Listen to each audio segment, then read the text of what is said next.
Shalom teman-temanku. Pada saat ini saya bersuka cita boleh berjumpa kembali dengan kalian semua. Dan harapan saya pada saat ini kalian dalam keadaan yang sehat, diberkati oleh Tuhan.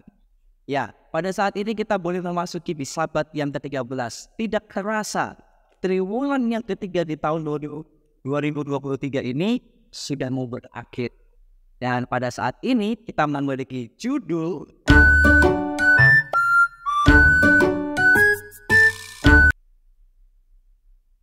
ya, pada saat ini teman-teman, oleh karena sukacita, kita akan berkenalan lagi dengan teman-teman kita yang sebetulnya sudah tidak asing bagi kita.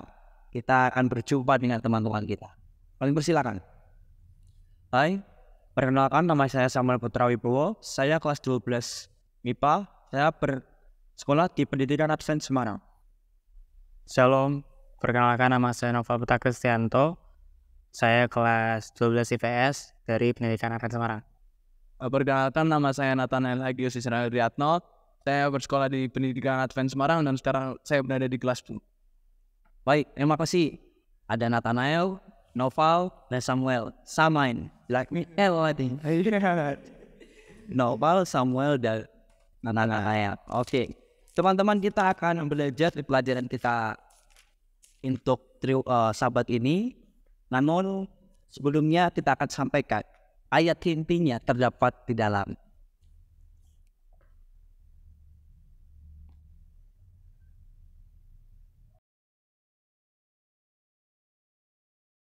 untuk mengawali pertemuan kita pada saat ini. Mari kita berdoa, kita sama-sama. Terpujilah Tuhan yang bertata dalam kerajaan surga. Bapa yang penuh dengan kasih, pada saat ini kami bersyukur oleh karena Tuhan memberikan kami kesempatan untuk berjumpa kembali mempelajari firman Tuhan. Tuhan, kami meminta kuasa daripadamu menjadi bagian kami, sehingga firman yang akan kami pelajari ini boleh menjadi teladan bagi hidup kami, menjadi sulur bagi kaki kami, sehingga kami boleh berjalan dengan Tuhan, bersama dengan Tuhan, dan nama Tuhan dipujikan. Pujilah Tuhan, serahkan hidup kami ini ke dalam tangan-Mu. Nama Tuhan Yesus Juru Selamat hidup. Amin.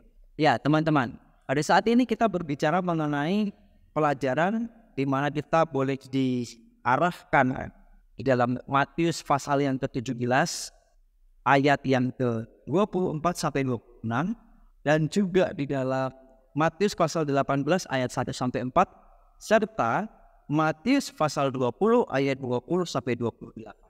Ada 3 peristiwa atau 3 cerita. Dan semuanya ini berbicara mengenai kerendahan hati, di mana sebuah perasaan menghargai atau menghormati diri sendiri itu adalah kesombongan. Itu lawan dari kerendahan hati. Menghargai diri sendiri secara berlebihan itu bukanlah seorang yang rendah hati. Merasa dirinya sendiri paling penting itu menganggap dirinya adalah orang yang tidak rendah hati. Ambisi adalah sikap yang tidak harus dimiliki oleh seorang yang Kristen. Kita sebagai anak-anak Tuhan tidak boleh memiliki hal seperti ini. Nah, berbicara mengenai kerendahan hati, kita akan bertanya dari salah satu dari mereka. Kira-kira Nathan, Samuel. Kita tanya Samuel. Di dalam pasal yang ke-17 Samuel, itu kan ada cerita. Apa hubungannya dengan kerendahan hati?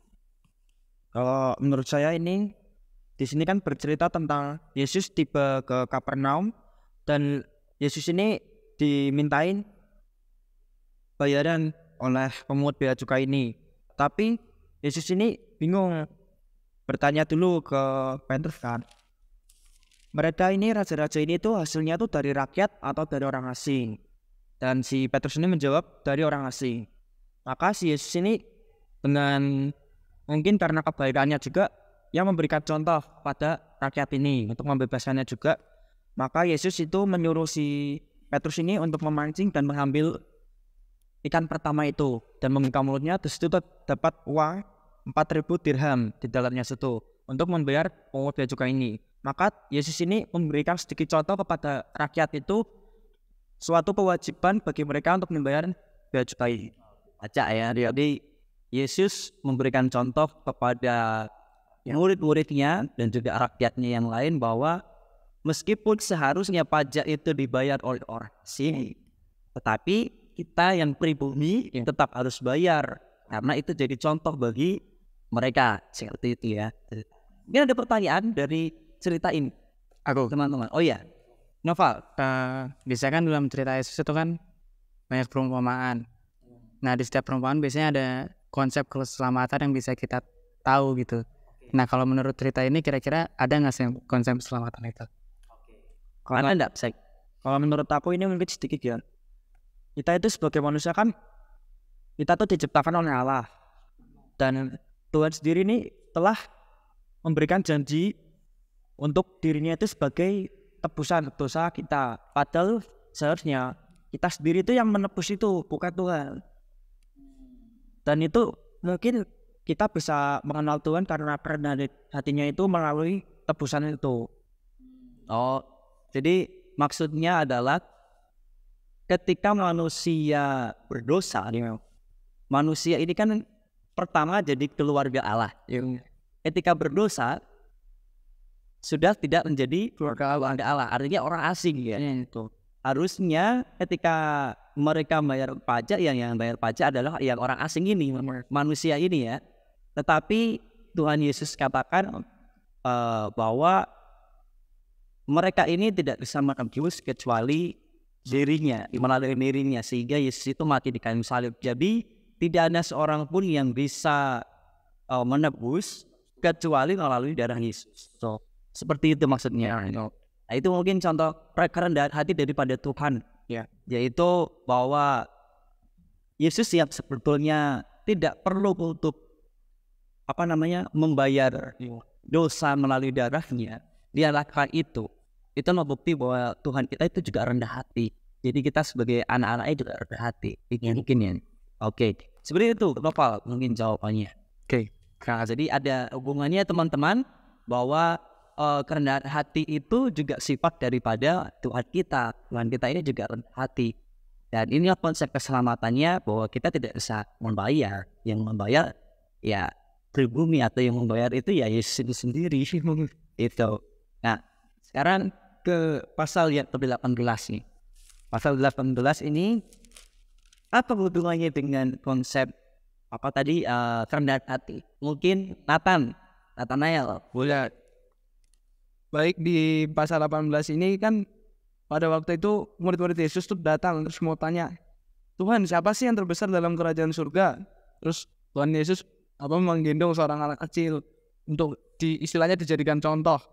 Dan di situ Yesus berkata, aku berkata kepadamu, sesungguhnya jika kamu tidak bertobat dan menjadi seperti anak kecil ini, kamu tidak akan masuk ke dalam kerajaan surga.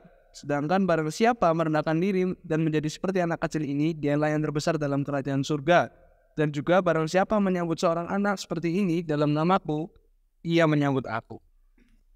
Baik, di sini dikatakan bahwa jika kita tidak mau bertobat dari dosa-dosa kita, tidak mau merendahkan diri, kita tidak dapat masuk ke dalam kerajaan surga. Jadi di sini anak-anak di sini kenapa jadi contoh, karena anak-anak itu mau untuk dididik, mau untuk bertobat, dan mau merendahkan diri untuk dinasihati itu tadi, mau menerima manusia. Oke. Terima kasih, itu konsep ceritanya. Dan ada hubungannya dengan kerendahan hati, yaitu harus seperti seorang itu ya. Ada pertanyaan dari kita punya cerita itu. Ya, boleh. Kenapa Yesus itu memberikan contoh itu anak kecil ini, bukan seperti kita orang dewasa begitu? Karena kalau anak kecil, kita pasti pernah melihat anak kecil bermain, bukan? Ketika mereka sempat misal bermusuhan dengan seorang temannya, itu pasti hanya akan sesaat saja bermusuhannya. Besok pun kita lihat mereka main bersama-sama lagi dengan gembira kan. Jadi anak kecil itu mudah memaafkan, makanya juga saking rendah hatinya mau memaafkan orang yang sudah bersalah kepadanya. Oke. Itu ya. Kalau saya boleh tambahkan ini, saya pernah juga ketemu sama anak kecil. Anak kecil itu tidak bisa menutup-nutupi kesalahan. Iya. Kalaupun dia mau tutupi kesalahan, dia pasti sambil senyum-senyum mau menyembunyikan, tapi ketahuan gitu. Nah, artinya dikatakan di sini orang yang rendah hati itu tidak bisa nutup-nutupi. Nah, tadi dikatakan kan di ayat yang keempat, sedangkan barang siapa merendahkan diri dan menjadi seperti anak kecil, dialah yang terbesar dalam kerajaan surga. Jadi orang yang rendah hati itu ya apa adanya. Tuhan, aku berdosa. Dosaku apa? Ya ini dosaku. Itulah rendah hati. Tapi kalau kita doa pribadi minta ampun sama Tuhan aja, ada sesuatu yang masih kita tutupi. Kalau itu berarti kita mesti sadar diri bahwa kita belum rendah hati di situ, ya kan? Nah, anak kecil itu seperti itu. Dia tidak mau, tidak bisa menutupi. Itulah, kalau kita mau rendah hati ya terbuka orang. Jadi ya bagus sekali pelajarannya teman-teman. Dan kutip yang terakhir ini dia pasal 20 ini kita minta saudara Noval untuk menjelaskan konsep kerendahan hati dengan pasal yang ke-20 ayat yang ke-20 sampai 20. Oke. Jadi di pasal 20 ayat 20 ini diceritakan bahwa ada ibu anak Zebedius, dia datang sama Yesus, dia minta supaya anak-anaknya ini boleh duduk di kanan kiri Yesus ketika di kerajaan sorga gitu. Tapi Yesus bilang di sana, kalau kamu malah mau jadi yang terbesar, kamu akan menjadi yang paling rendah gitu. Karena Yesus bilang, tidaklah demikian di antara kamu, barang siapa ingin menjadi besar di antara kamu, hendaklah ia menjadi pelayanmu. Dan barang siapa ingin menjadi terkemuka di antara kamu, hendaklah ia menjadi hambamu. Jadi di sini Yesus mengajarkan bahwa selalu rendah hati, maksudnya itu kita harus selalu rendah hati, bukan menjadi yang terbesar, tapi menjadi yang terendah. Gitu, Sar. Kecil ya. Kecil. Oke, terima kasih. Jadi konsep kerendahan hati di sini yang disampaikan oleh saudara Noval adalah bukan berarti orang yang di posisinya paling tinggi itulah yang terbaik. Ternyata rendah hati sekalipun jadi seorang pelayan itu juga tidak besar di hadapan Tuhan. Ya, itu kalau tadi saya boleh dapatkan dari Noval. Mungkin ada tambahan atau pertanyaan dari pasal yang ke-20 ayat 20 sampai 24. Ada di antara kita? Tidak ada. Tidak ada. Jadi kayaknya jelas ya teman-teman bahwa pelajaran kita ini memang bercerita mengenai seorang ibu yang mau anaknya itu menjadi seorang pemimpin. Nah, ini tadi kan dikatakan bahwa kerendahan hati itu berlawanan dengan ambisi. Ini kan punya ambisi, anaknya itu bisa duduk di tempat yang paling. Tetapi kerendahan hati tidak diukur dengan itu. Kerendahan hati diukur ketika seseorang mau jadi pelayan. Melayani itu adalah sesuatu yang terpenting. Kita masih ingat bahwa jemaat mula-mula, jemaat perdana Kristen pertama-tama, ya, mereka itu kan suka sekali memecah-mecahkan roti. Mereka kan saling berkumpul bersama, ya kan? Mereka itu persekutuan, koinonia, ya kan? Kemudian selain adanya koinonia, mereka juga menjadi seorang diakonia, yaitu jadi dia melayani satu dengan yang lain, bahkan hal itu menjadi menjadi marturia bagi orang lain. Marturia itu kesaksian bagi orang lain. Jadi inilah, kalau kita rendah hati, tidak perlu kita sampai menyatakan kerendahan hati kita. Orang lain sedang menilai bahwa diri kita rendah. Satu pelajaran dari sifat Yesus, yaitu rendah hati, ini boleh menjadi pelajaran bagi kita, bahwa kita sebagai anak-anak Kristen harus memiliki sifat yang rendah hati. Inilah pelajaran kita. Biarlah dengan hal ini nama Tuhan dipermuliakan. Kita akan tutup dengan doa. Kita minta saudara Noval pimpin. Oke, teman-teman, mari kita bersama doa. Bapa kami di surga, terima kasih penyertaan-Mu sebanyak kami boleh belajar tentang kerendahan hati ini. Kiranya melalui materi ini, kami boleh juga menerapkan konsep kerendahan hati dalam kehidupan kami masing-masing ya Bapak. sebentar kami melakukan aktivitas kami masing-masing. Berkati kami, sertai kami, ampuni dosa kami orang berdosa.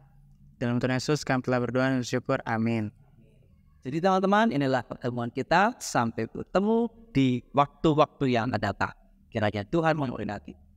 Bye-bye.